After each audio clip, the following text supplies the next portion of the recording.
Le directeur général, le Dr Angélique Kikoudi, a pris part ce 4 novembre 2020 à la cérémonie de la remise officielle du site de la zone économique spéciale de Maluku à la firme Strategos chargée de son aménagement.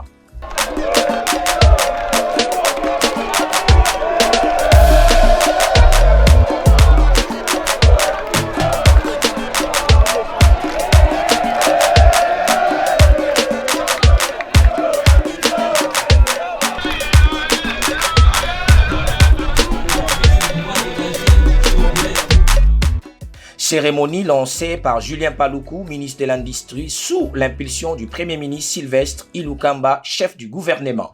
Excellences, Monsieur le Premier ministre, honorables, distingués invités, Mesdames et Messieurs, s'il est des événements qui marquent l'histoire d'une nation, celui auquel nous participons ce jour ici à Maluku en est un. Comme vous le savez, la cérémonie de ce jour a pour objet la remise officielle du site de la zone économique spéciale de Maluku à la société de gestion de Maluku, CGM en sigle, aménageur, qui s'est substitué à la firme Strategos LLC, recrutée après un processus de sélection compétitive conduit par le gouvernement de la République au cours des années 2018-2019. C'est ici le lieu et l'occasion pour moi de porter à la connaissance de l'opinion tout entière que la présente cérémonie inaugure la phase opérationnelle du programme de création des zones économiques spéciales en République démocratique du Congo en vue de l'industrialisation du pays dans le but d'atteindre l'émergence tant souhaitée. Flatté par ces grands projets, Julien Paluku donne tout le sens lors de son allocution de cette activité qui attire déjà plusieurs investisseurs étrangers. Les zones économiques spéciales s'inscrivent dans la ligne droite du programme d'action du gouvernement parce qu'elles correspondent au pilier 7 du dit programme relatif à la diversification de l'économie et à la création des conditions d'une croissance inclusive. Le chargé de mission de l'agence Zone économique spéciale, M. Ogi Balanda, fait le point de ce projet qui doit voir le jour. Merci beaucoup, c'est que je suis vraiment dans la joie parce que cette zone économique spéciale a été créée depuis 2012. On a dit ça ici. Le Premier ministre avait pris un décret au mois de juillet 2012 qui a créé cette zone économique spéciale. Mais pour rendre la zone économique opérationnelle, il fallait d'abord avoir un cadre juridique. Du point de vue juridique, tout est maintenant fin prêt. Donc il fallait commencer maintenant cette zone économique spéciale. Donc c'est comme ça qu'à l'issue d'un processus de sélection de l'aménageur, un contrat d'aménagement dans lequel il y a les obligations des parties.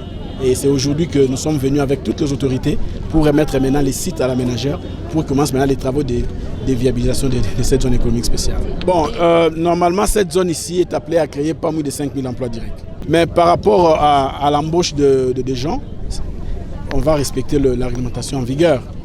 Et ce qui est prévu aussi surtout, c'est par rapport à la qualité de la main-d'œuvre. Il est prévu ici à Maluku qu'on mette en place un centre de formation professionnelle.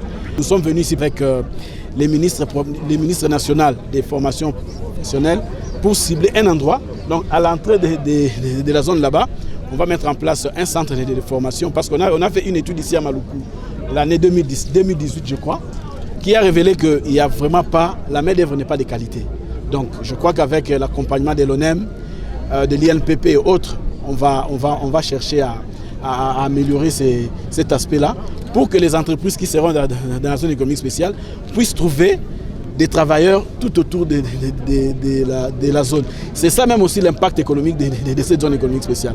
Parce que nous disons que nous allons créer au moins 5 000 emplois, il faut que ce soit des gens qui ont des qualifications pour que les Congolais puissent travailler dans leur pays au lieu toujours de faire venir des expatriés. Satisfaite du premier pas vers la matérialisation de ce projet, Madame le directeur général Angélique Kikoudi livre ses impressions sur cette activité qui justifie la présence depuis 2017 de l'antenne ONEM Maluku.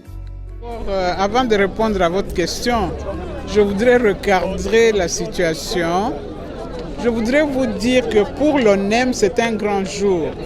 Un grand jour parce qu'il y a 3 ans, quand notre bureau a été aménagé, disons inauguré, l'agence des zones économiques était présente.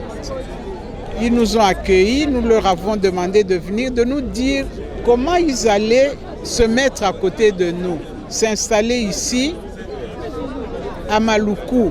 Au fait, c'est la zone économique spéciale de Maluku qui justifie notre présence dans la commune de Maluku.